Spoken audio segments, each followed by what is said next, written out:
Hoje nós vamos falar dos, dos pescadores, né? Os pescadores de homens que Jesus, ele decidiu fazer. O chamado dos primeiros 4, não para a salvação, mas o primeiro time de evangelista. Os primeiros 4, justamente esses primeiros 4, o Pedro, seu irmão André, o Tiago e o seu irmão João. Então hoje nós vamos falar que Jesus, ele escolhe os homens que ele vai pôr na sua forja. Ele a dedo, ele vai lá e diz assim, ó, você, o que tem nós, né? Eu vou colocar vocês no meu cadinho. Eu vou colocar vocês na minha forja. Queridos irmãos, algumas ferramentas, elas não podem ser feitas de qualquer jeito. Brutas que sejam, elas precisam ser forjadas. E quando você olha, fala assim, tem até aquele filme, né, A Forge. Às vezes as pessoas não sabem nem o que é isso, mas eles gostam do filme, é o que interessa. Mas, irmãos, a forja. Nós tínhamos em Gália um sujeito lá que ele sabia manejar a forja como ninguém. O nosso irmão Alexandre, ali de Pompeia, também sabe. Mas a primeira vez que eu vi alguém manejar foi justamente aquela pessoinha, né? Mais conhecido como Canoa, lá em Gália, o apelido dele é Canoa. Eu, na verdade, eu sei o sobrenome dele, Vanim, mas olha, eu não sei o nome dele até hoje, eu não sei. Eu vi ele fazendo uma arma mesmo, sabe? Aquele negócio de pegar e dar um tiro e coisa e tal. Então ele colocava a peça no fogo, depois tirava do fogo, colocava no fogo, tirava do fogo, batia com o martelo, colocava no fogo, tirava do fogo, batia com o martelo e coisa e tal, e coisa e tal. Só observando ali, pensando que hora que ele vai mexer na minha moto, porque eu tinha uma moto, estava querendo colocar um motor de 125 numa moto de 400 cilindradas, né? E era ele que podia fazer isso para mim. Veja só, ele tinha uma cabeça boa, é um crânio. Nós tínhamos um irmão deficiente, chamado José, e esse irmão um dia queria dirigir. Ele disse, compra um carro que eu faço você dirigir esse carro.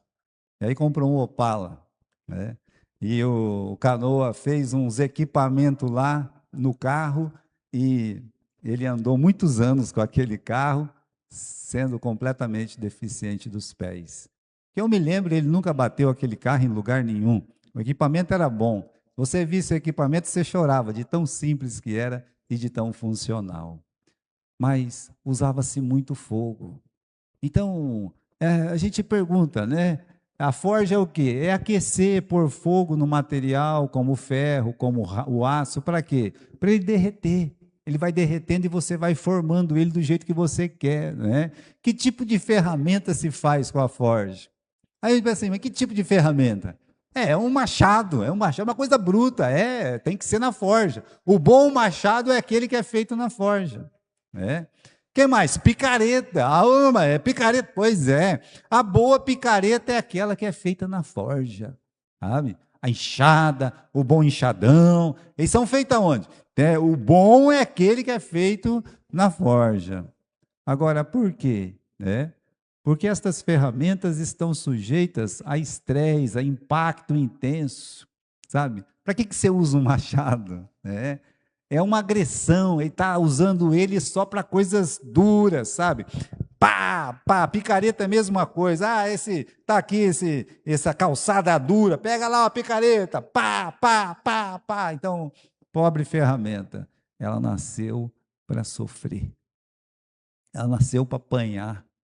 Ela nasceu para que alguém judie muito dela. Preste atenção no que Jesus está dizendo. Pedro, João, André, Tiago, vinde após mim, eu vos farei. Eles não eram. Mas Jesus está dizendo, eu vou fazer de vocês o quê? Pescadores de homens. E teria que ser forjado. Ao menos que seja forjado pelo nosso Senhor Jesus Cristo, acredite no que eu estou dizendo, a pessoa não vai aguentar as intempéries de um ministério, de trabalhar com pessoas, de trabalhar com famílias, de trabalhar com crianças, seja o que for, ele não vai conseguir resistir dos anos que ele é chamado para o ministério. Por isso, o grande número de pessoas que começam e não terminam. Mas Jesus sabe aqueles que ele escolhe. Olhou lá para o Tiago, olhou para o João, olhou para o Pedro, olhou para o seu irmão André e disse: vinde após mim, e eu vos farei pescadores de homens. Irmãos, aqui vamos voltar no versículo 18. E Jesus, andando junto ao mar da Galileia, ele viu dois irmãos. Bem, eu lembro os irmãos que a última ocasião com Jesus foi o quê? Em qual ocasião ele chamou esses quatro? Devia ser um dia muito lindo, um dia muito maravilhoso. Olha, ele está na beira da praia. Imagine ser chamado na beira da praia. Aí você pensa que você está lá, com aquelas roupas de banho, na beira da praia, deitado ou sentado numa cadeirinha, tomando água de coco, né? Então, olha, é assim que eles foram chamados? Não, não foi assim, não. Quando você olha do lado de Jesus, ele tinha acabado de ser expulso da sua cidade. Por um triz não o precipitaram. Só não foi morto ali precipitado, jogado morro abaixo, porque Deus, pelo seu Espírito, não permitiu. Então Jesus estava saindo do momento que era para ele demasiadamente desagradável.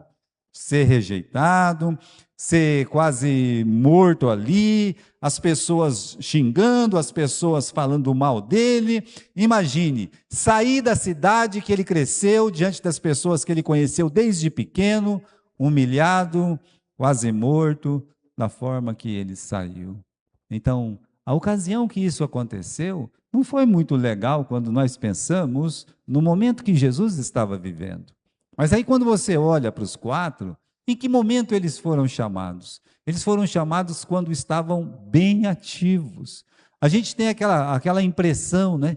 Eu lembro do pastor João contando, ele foi vender livro, porque ele tinha feito um livro, Conheça o Espírito Santo, e ele foi para São Paulo vender um livro, os livros dele, chegou lá na editora não, né? Naqueles lugares que vende livro, né? Ele chegou lá na livraria e conheceu um pastor lá. Chegou lá, conheceu um outro pastor, os dois conversando, um querendo comprar livro, o outro querendo vender o livro, que no caso era o pastor João. E o pastor, o senhor é da onde? Eu sou de Garça, né? Que legal, né? E o senhor faz o quê? Não, eu sou missionário, faz muitos anos que eu sou missionário, estou aqui para vender esses livros, coisa e tal, né? E você?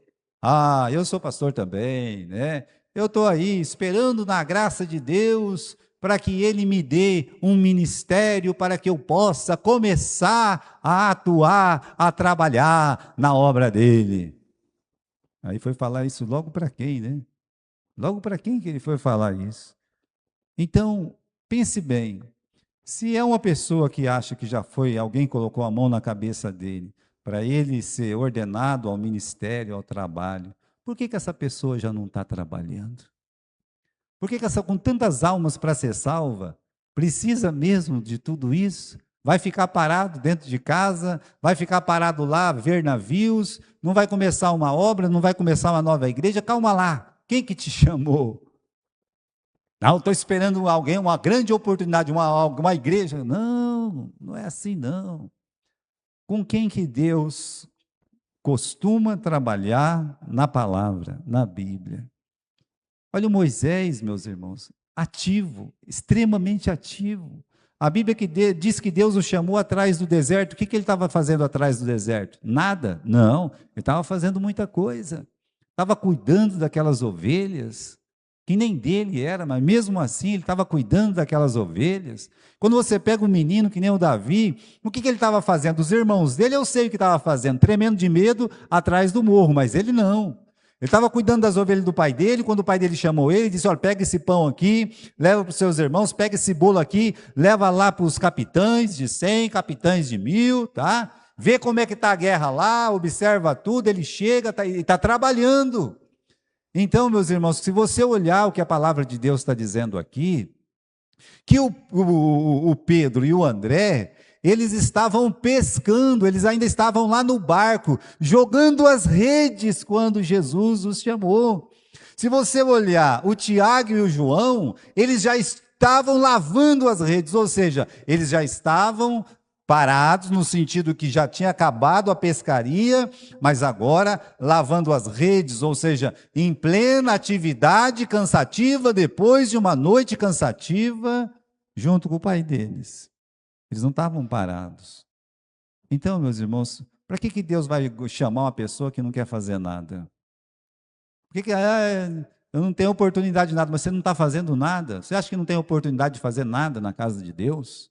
Com tanta coisa para fazer na casa de Deus? Olha bem as pessoas que Deus trabalha na Bíblia, as pessoas que Deus chama para trabalhar, como no caso aqui de Pedro, no caso de André, de Tiago e de João, trabalhando muito, suando muito. Portanto, irmãos, em que ocasião eles foram chamados? Quando eles estavam ativos, plenamente ativos. Mas aí surge uma pergunta. Esses 4 já não eram discípulos de Jesus? No capítulo de João, capítulo 1, nós estudamos, pastor. Eu lembro que o senhor pregou sobre isso. Que eles, Jesus olhou e disse, vinde e vede, e eles foram lá e viram, e passaram com ele aquela noite, no caso o André, no caso o João. Depois o Pedro foi chamado, não sabemos em que circunstâncias o Tiago, mas eles já não eram discípulos de Jesus, eles eram seguidores de Jesus. Jesus, de fato, eles já tiveram um encontro com Cristo, já viram o milagre da transformação de água em vinho, já viram outros milagres, tanto na Judéia quanto na Galiléia. Eu não acredito, por exemplo, que eles estavam com Jesus ali na sinagoga de Nazaré, porque conhecendo o espírito meio de porco que tinha o Pedro, meio violento, se alguém colocasse a mão em Jesus ali, acho que a coisa ia engrossar. Não é assim? Ele não era de levar muito. E os filhos de Zebedeu, Tiago e João, apelidados de filhos do trovão, pode ser que tomavam alguma atitude também. Mas assim, irmãos, quando Jesus saía, eles acompanhavam na medida do possível. Então, assim, eram seguidores de Jesus. E o que está acontecendo aqui? Esse chamado é um compromisso maior, né? Jesus explica a missão. Qual que é a missão? Ser pescadores de homens. Ou seja, vinde após mim, vinde para ficar comigo, né? Eu vos farei pescadores de homens. O que Jesus quer dizer com isso? Olha, eu vou treinar vocês. Vocês vão andar comigo, eu vou treinar vocês, eu vou fazer de vocês pescadores de homens. Eles não eram, mas Jesus está chamando eles para esse treinamento. Olha, irmãos, essa chamada para o treinamento é tão importante quanto a chamada para você realmente assumir um ministério. Muitas pessoas, elas não querem, elas querem assumir alguma coisa, mas elas não querem ser treinadas. Elas querem fazer do jeito delas, mas elas não querem, elas não admitem ser treinadas por ninguém. No caso aqui, você pode pegar esses 4, eles podiam dizer, não, nós já seguimos o Senhor, a gente está vendo como é que o Senhor trabalha, para nós está bom. Não, o trabalho que eu tenho para vocês, vocês precisam estar comigo, vinde após mim. Vocês têm que estar atrás de mim, vocês têm que me seguir de perto, vocês têm que ficar comigo. Veja a diferença, são coisas distintas. Então, se nós queremos, meus irmãos, coisas maiores dentro da obra de Deus, um serviço mesmo assim na obra de Deus, olha, aprenda a ser um aprendiz. Aprenda com quem está fazendo. Para que isso? Eu não preciso disso. Eles podiam dizer que não precisavam. Por que eu preciso ficar andando aqui com o homem de Nazaré? Não, veja só a humildade deles. Deixaram as redes, deixou o pai, deixou o barco, e eles foram lá e seguiram Jesus. Então Jesus está dizendo para eles aqui, né, eu vou fazer de vocês, vou transformar vocês em ganhadores de alma. É dito que eles deixaram a rede, deixaram o barco, deixaram o pai, mas é só lá no livro de Lucas, no capítulo 5, que eles vão deixar tudo. Porque esse tempo, meus irmãos, que eles estão sendo chamados aqui, é para aprender, é para ser realmente, é um seminário aqui que eles iam passar juntos com o nosso Senhor Jesus Cristo. Agora imagine bem, né? A igreja, vamos dizer que um dia a igreja abre aqui um momento, olha, que nem a Mariazinha tinha, nós vamos tentar fazer isso de novo, nós vamos dar um treinamento aqui para professores. Né? Aí, vamos fazer, todo mundo faz, é uma pessoa que não quer fazer, não faz, eu quero ser professora, né? Mas você fez o treinamento? Não, mas então, se você não fez o treinamento, por que você quer ser professora? Né? Mas eu não preciso. Isso aí, sabe como é que nós chamamos isso? De falta de humildade. Então, irmãos, veja como é importante esse momento para os quatro, dizer assim, nós temos que gastar tempo para aprender, para andar com Jesus, para ver o que ele está fazendo, como ele está fazendo. Isso vai ser muito importante na nossa vida. Como esses pequenos detalhes são muito importantes dentro da igreja, com os irmãos na igreja. Então, irmãos, veja o propósito do chamado, né? Qual que é o propósito? Vinde após mim e eu vos farei pescadores de homens, chamados para pescar homens. Já eram pescadores, no caso homens e mulheres, é claro, né? Ou seja, vão ser ganhadores de alma. Esse, meus irmãos, essa é a grande obra da igreja de Jesus Cristo. Eu vejo grandes obras da igreja. Então, você pode criticar algumas igrejas em algumas coisas, principalmente na doutrina, mas algumas igrejas têm obras assim que você precisa tirar o chapéu para a obra que eles estão fazendo. Não interessa se é por fim lucrativo, se é político, o que é, você tem que pensar assim, e se não tivesse? Por isso, quando você vê uma obra sendo feita, não fique criticando. Se você não pode fazer igual, ou se você não pode fazer melhor, o que você tem que fazer é ficar quieto. Por exemplo, a igreja está precisando de construir uma escola.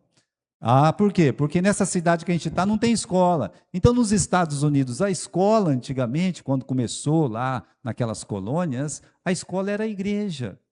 A igreja era a escola. Domingo funcionava o culto, durante a semana as criancinhas das famílias iam para onde? Ia para a igreja aprender a ler e a escrever. É assim que funcionava. Olha que ironia. As maiores universidades dos Estados Unidos, da Inglaterra, as maiores, não estou falando de coisa pequena não, estou falando das maiores, começaram como uma escolinha do lado da igreja, algumas dentro da igreja, sabe? Se você falar as grandes universidades, pois é, começaram ali do lado da igreja, ou junto, dentro da igreja. Hoje, esse mundo acadêmico, universitário, esse mundo dos doutores, dos mestres, eles tiraram a igreja. Eles não aceitam a igreja, não pode falar de Deus nessas universidades. Que ironia, né? Veja como é o mundo. Eles são tão sábios hoje que Deus não cabe lá dentro. Mas é uma boa coisa de uma igreja criar uma escola, um orfanato, um hospital, um asilo. Olha os nossos hospitais. Tem grandes hospitais. Pois é, mas no começo era Santa Casa. Por que chama Santa Casa? Porque a igreja católica que fez. Porque as freiras não ganhavam nada para fazer e tinha que fazer. Depois as coisas foram melhorando, mas no começo era assim. Tem alguém doente, vai tratar onde? Não tem onde tratar, leva para a igreja. Então, vem de pôr aqui dentro da igreja, vamos criar um hospital. É assim que nasceu. Não foi diferente. Os orfanatos são obras preciosas? São. É a maior obra da igreja? Não. Então, qual é a maior obra da igreja?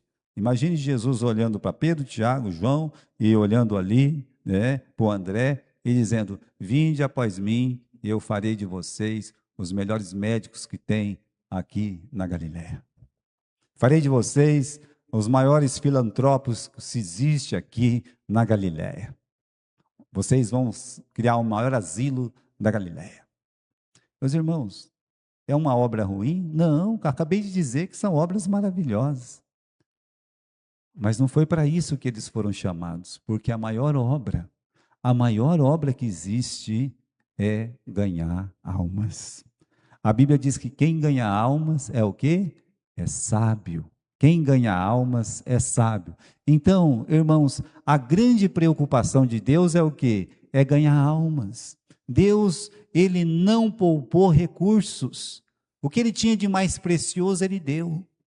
O que Deus tinha de mais precioso lá no céu? O seu Filho. E o que diz João 3,16? Deus amou o mundo de tal maneira que deu o seu Filho. Deus não poupou recursos e Jesus não poupou esforços. Quando ele estava aqui, ele entregou, vimos, né? Eu entrego a minha vida, ninguém tira ela de mim, eu mesmo a dou, eu estou entregando. Meus irmãos, o que tinha mais de precioso no céu, o Pai deu. E o que tinha de mais precioso na terra, que era a sua própria vida, foi entregue. Mas foi entregue para quê? Para que as almas fossem salvas. Não tem coisa que seja a grande preocupação de Deus é ganhar almas. Essa é a preocupação de Deus passada para a igreja. Quando Jesus foi embora, ele disse, olha, eu estou indo, ide por todo o mundo e fazei muitas obras de filantropia. Não foi isso que ele disse. Ele disse, ide por todo o mundo e pregai o evangelho. É isso que ele disse. Nós temos uma passagem muito bonita no livro de Marcos, eu queria que vocês abrissem comigo. Vamos abrir lá em Marcos, no capítulo 1. Tem uma passagem linda lá sobre Jesus, tá? Vamos ali, Marcos capítulo 1, versículo 32. Então Jesus estava muito ativo no ministério, um ministério abençoado, muitas pessoas em volta, versículo 32.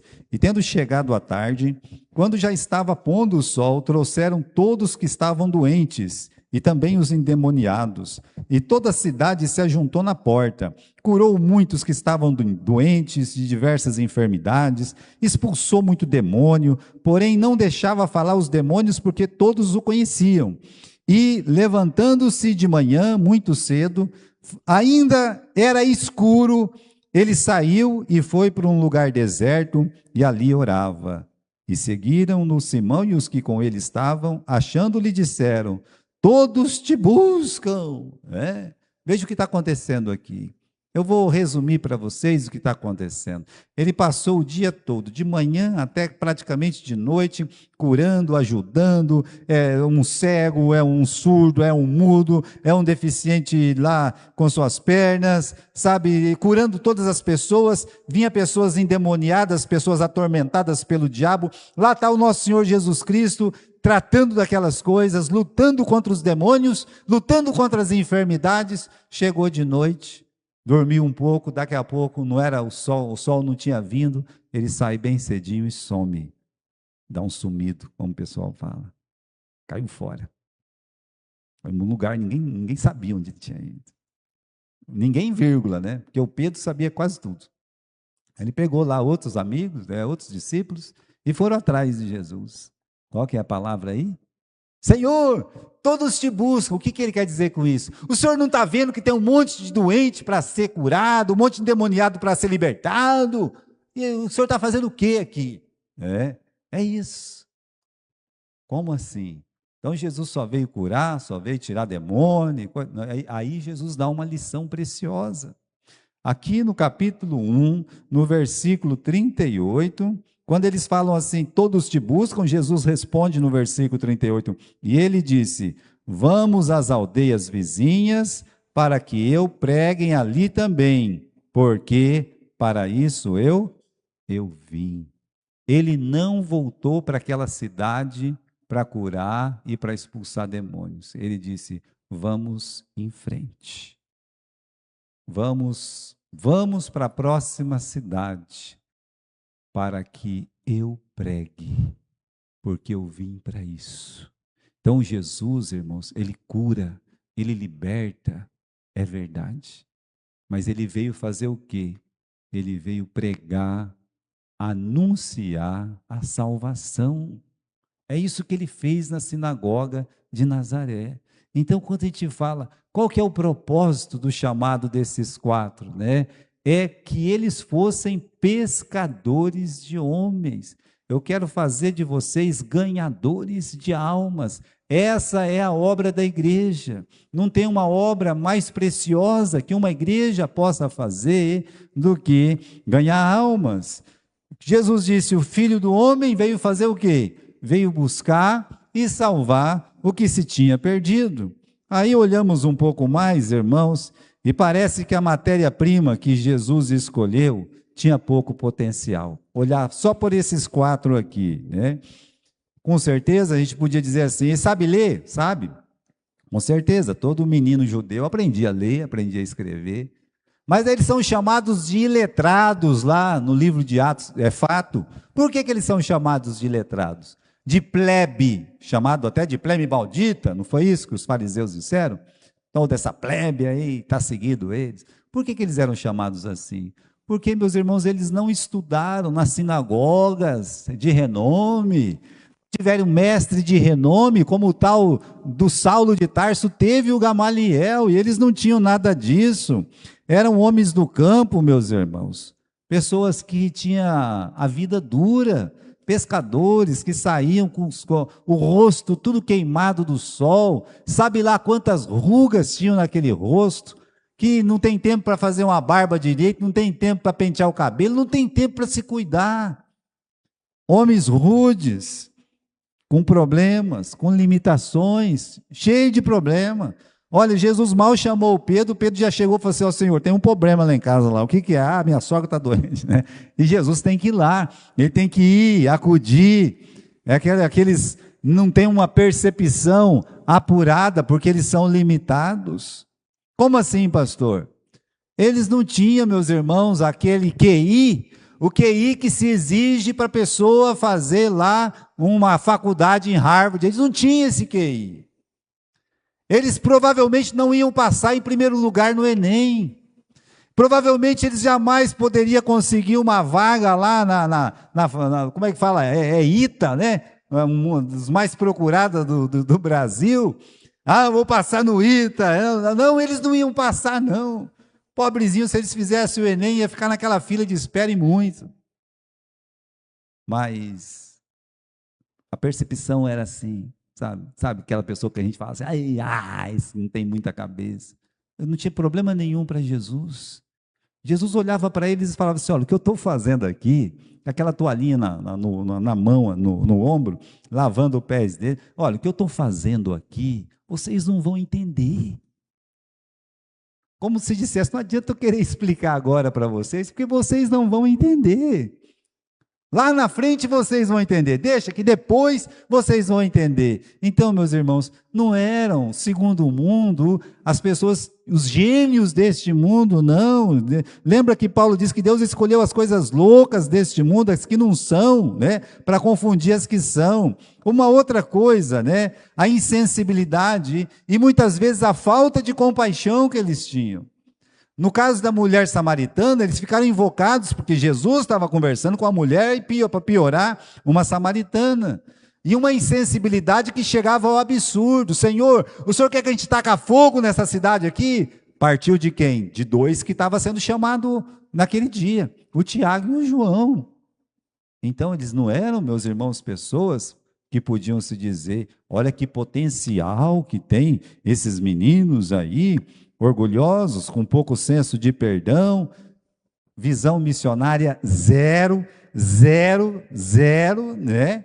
E para piorar, quando tinha culto de oração, seja lá no monte, seja lá no Getsemane, dormia, né? Nem para ficar acordado no culto de oração eles prestavam.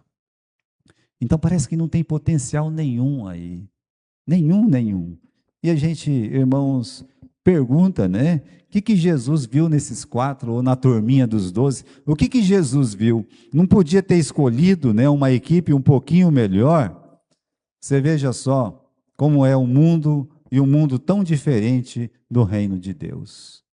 Chega lá uma pessoa, fala assim, vamos lá no ITA. Para fazer o que no ITA? Né? Nós vamos escolher os primeiros colocados. As grandes empresas correm atrás, que é sempre os melhores, né? Sim, sempre.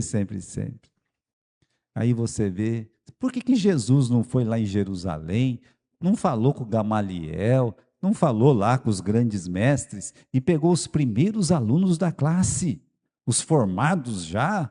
Por que Jesus não fez isso? Não poderia ter feito isso? Os formados nas grandes universidades de Jerusalém, olha lá, os doutos, os rabinos, sacerdotes, não é assim? Podia ter chamado um deles, por que simples pescadores, né? Eu creio, meus irmãos, primeiro, que eles não estavam contaminados com os ensinos rabínicos. Isso é muito importante. Uma coisa é você pregar o evangelho para as pessoas e alguém lá do mundo comum levantar a mão e dizer: eu quero entregar a minha vida para Jesus. Outra coisa é você querer evangelizar pessoas enfiadas até o pescoço dentro de uma seita. É muito difícil. Então, eles estavam à parte de tudo aquilo, por que foi para Galiléia? Não podia ter pego lá na Judéia? Pois é, quanto mais perto daqueles rabinos, quanto mais perto daqueles sacerdotes, mais contaminados eles iam estar. Eram pessoas do povo que se identificavam com suas falhas, com seus problemas, ou pobres de espírito, como as pessoas que eles iam pregar. Eram ensináveis, diferentes dos soberbos deste mundo. Com todos os defeitos, com todas as limitações, eram ensináveis. Eram pessoas que podiam ensinar e eles tinham a humildade de aprender. Então, irmãos, a questão não era sobre as qualidades que possuíam, mas em que Jesus iria transformá-los, tá? Não chamou porque apresentou o melhor currículo, porque tinha boa preparação, mas porque Jesus viu neles pessoas capazes de aprender. Olha bem a frase de Jesus.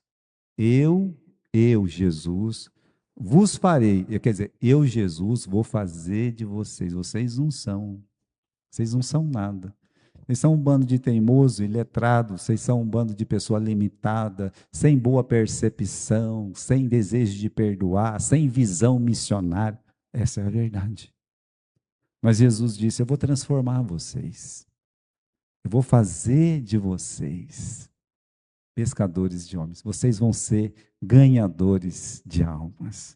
Você pode imaginar um Gamaliel, ou você pode imaginar um Caifás, ou um Anás, os doutores da lei, ou o próprio Nicodemos, pregando e 3.000 pessoas se convertendo?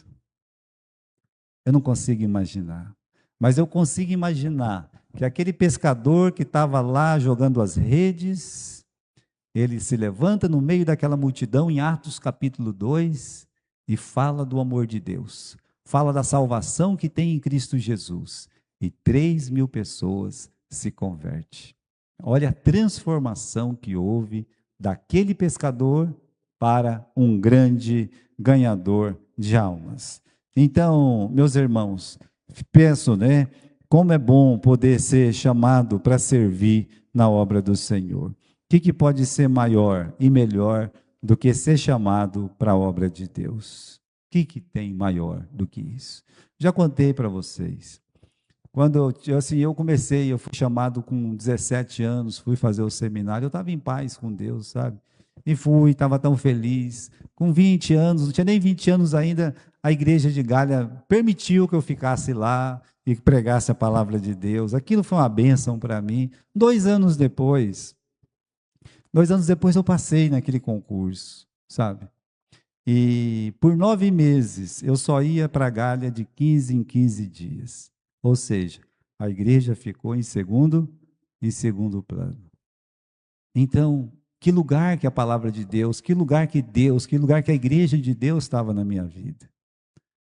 Eu tinha um amigo chamado Fronja lá, compramos um fusquinha dele, está até hoje lá, né? Até hoje esse fusca lá, né? E ele chegou para bater um cartão lá, sabe? Chegou lá, e ele era assim, já um senhor, isso é que é um fato, ele era um senhor, né? E ele chegou lá, olhou para mim, a gente conversava muito, ele olhou e disse assim, né, na minha frente: é o último dia que eu bato esse cartão, sabe? Eu vou trabalhar para o Sheida. O Sheida era um prefeito de Londrina, sabe? Como a maioria deles não são pessoas tão dignas. Aí ele pegou aquele cartão, colocou ali, as pessoas que já bateu o cartão sabem o que eu estou falando, né? Colocou ali e com raiva fez pá, sabe? Com desaforo. É a última vez. E eu segurando o meu cartão atrás dele. Olhei para o meu cartão, olhei para os céus, olhei para o meu cartão e disse: Esse homem que nem salvação tem, ele está tão feliz que ele vai trabalhar por um ladrão. E eu aqui, né? Eu já trabalho para Deus, eu estou fazendo o quê aqui? Né?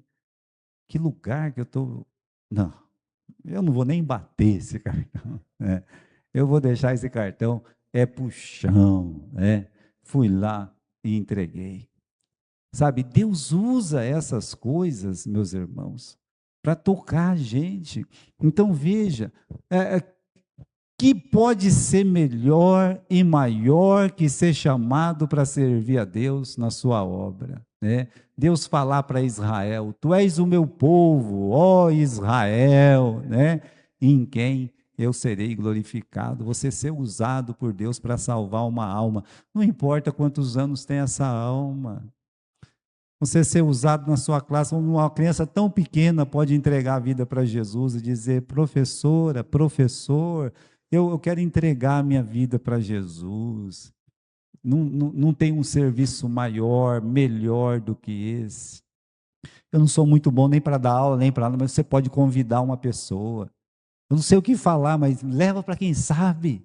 Vamos lá para a igreja ouvir a palavra de Deus. Tem gente que é assim, tem gente que é que nem o André, sabe?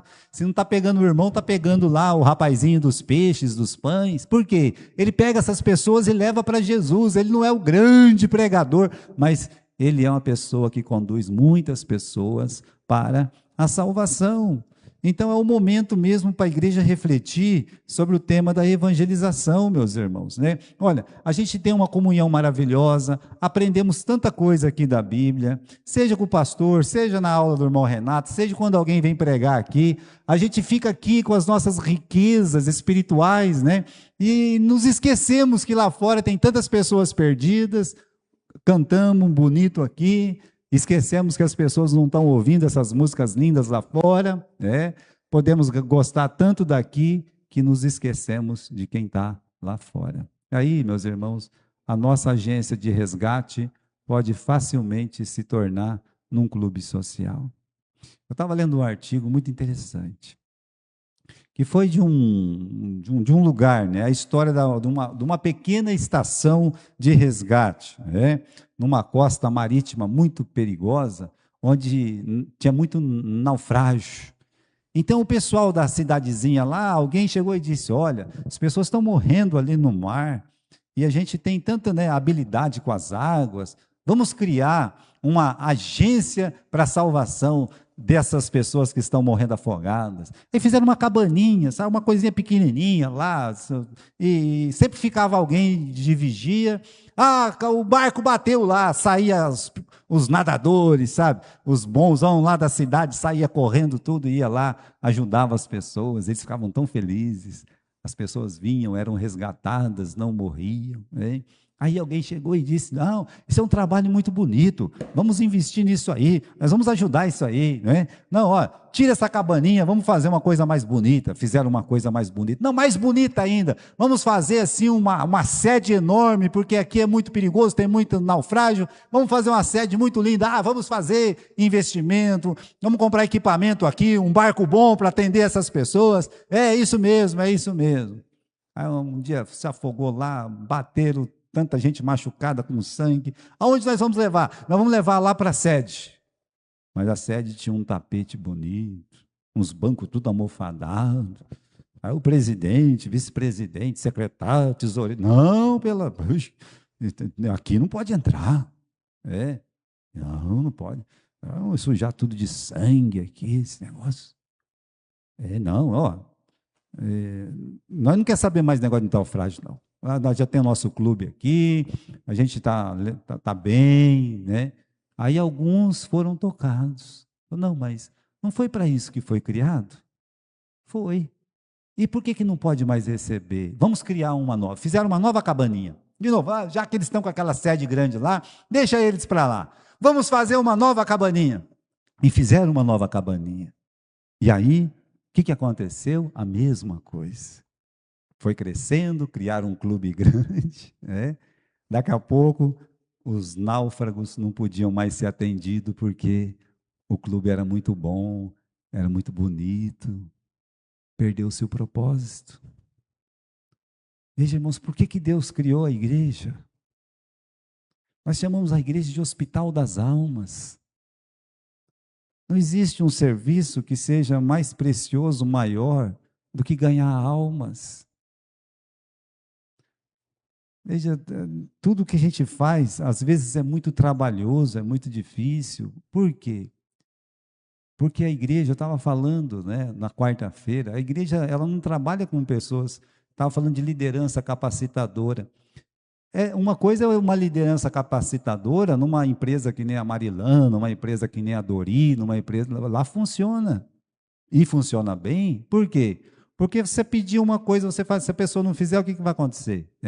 Ela vai ser despedida. A igreja não é assim.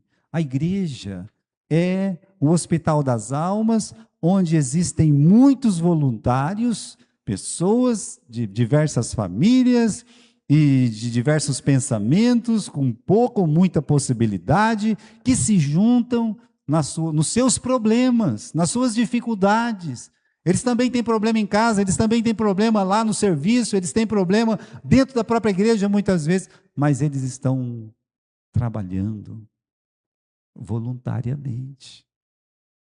Então, essa é a diferença da igreja. As pessoas são voluntárias, elas vão lá porque amam a Cristo, elas estão ali para salvar as almas porque têm o temor de Deus, e vai levando, eles vão trabalhando a igreja. Mas quando a igreja perde essa visão, estava lá como pastor na igreja, daqui a pouco as crianças correndo para um lado do outro, um molequinho, pá, me bate no piano. Ai, piano de cauda. Aquele tampão, sabe o piano de cauda? Aquele tampão fez assim, ó. Pá! Né? Eu estava lá na porta, falei, valei-me, Senhor. Né? O molequinho caiu, esguichando de sangue. Aí chegou lá 2, 3 espirituais. Será que quebrou o piano? Quando a igreja chega nesse nível, alguma coisa está errada. Quando a igreja, eu tenho dó dos irmãos.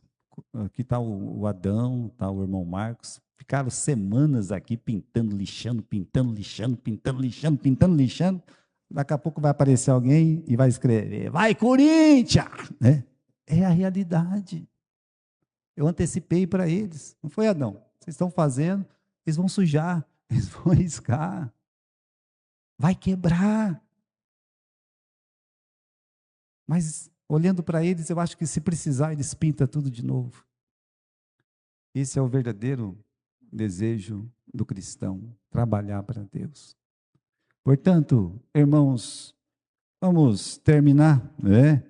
Deus quer trabalhar as boas qualidades de pescadores em nós, a paciência, a perseverança, porque os pescadores aprendem a esperar, como eles aprendem a ter perseverança. Não pegaram nada, no outro dia estão lá com o barquinho deles. Não pegaram nada de novo, não, nós vamos, né? E assim vai. Coragem, o barco é pequeno, o mar é grande, não tem problema, eu estou aqui atrás dos peixes, né? Nós vamos enfrentar, coragem. E o bom pescador escolhe seu momento, escolhe o melhor local, com muito cuidado, né? Deus vai dar aquela sabedoria, como deu para Paulo, como deu para Pedro, como deu para João, de chegar num lugar. Se é primeiro para ir na sinagoga, a gente vai. Se é para ir no aerópago, nós vamos lá no aerópago, né? Se é para começar na casa de alguém, a gente começa na casa de alguém. Então, olha, as características de um bom pescador, Deus vai trabalhando na gente, esconde a própria presença, porque eu não pesco, sabe, eu não tenho, não me dou com pescaria, mas o que a gente vê num filme que assiste é que essa pessoa começa a conversar muito, começa a mexer muito na água lá, de uma pessoa que está pescando, ele não gosta, quer se aparecer ali. Mesma coisa o bom pescador, ele se esconde. Nós nos escondemos para que Cristo possa aparecer, para que Cristo ele possa reinar. Todos somos chamados para ganhar almas. Quero terminar lendo esse versículo aqui, meus irmãos. 1 Pedro capítulo 2, versículo 9. Vós sois a geração eleita, o sacerdócio real, a nação santa, o povo do seu nome, para que anuncieis as suas glórias. Vós, geração eleita, vós, o sacerdócio real, vós, a nação santa, vós, o povo do seu nome. Para quê? Para anunciar a glória de Deus, a pessoa de Cristo, a salvação que há em Cristo Jesus, o perdão dos pecados pelo nosso arrependimento. Então, veja, é para isso que Deus nos colocou. Deus não tem um plano B para a sua igreja, sabe? É pregar. O plano B de Deus para a salvação de almas também não tem, é a própria igreja, né? O projeto de salvação vai funcionar. Se você pensar que quando Deus esteve em carne, em pessoa, nesse mundo, ele só criou uma coisa, a igreja. E aí, quando ele foi embora, ele deixou na mão de quem? Do imperador? Não. Do governador? Não. Do prefeito? Não. Dos grandes das universidades? Não. Dos mais ricos deste mundo? Não. De quem que ele deixou? Na mão desses 12 pescadores. Então, veja, irmãos, não são 12 pescadores, mas os seus apóstolos, a sua igreja. Foi ali que ele confiou, ele entregou a sua igreja e disse: ide por todo o mundo. Vamos dizer que Jesus chega lá no céu, aí vem lá um anjo. E você deixou o trabalho com quem lá? Eu deixei com o Pedro, com o Tiago. Ai, não vai dar, né? Não vai dar certo. Não, não, já deu certo. Estava falando para a igreja 2 quarta-feiras atrás. Por mais que as coisas estejam difíceis neste mundo, a igreja que mais cresce é o cristianismo. É a igreja, a religião, perdão, que mais cresce é o cristianismo. Como é que pode? É porque foi criada por quem? Foi criada por Deus. Não vai à falência, não. Ah, quando Jesus Cristo voltar, muita coisa ruim está acontecendo, mas ele vem para buscar os seus. Achará o Senhor fé ainda nessa terra? A igreja dele. Quando ele voltar, a igreja vai subir. Muito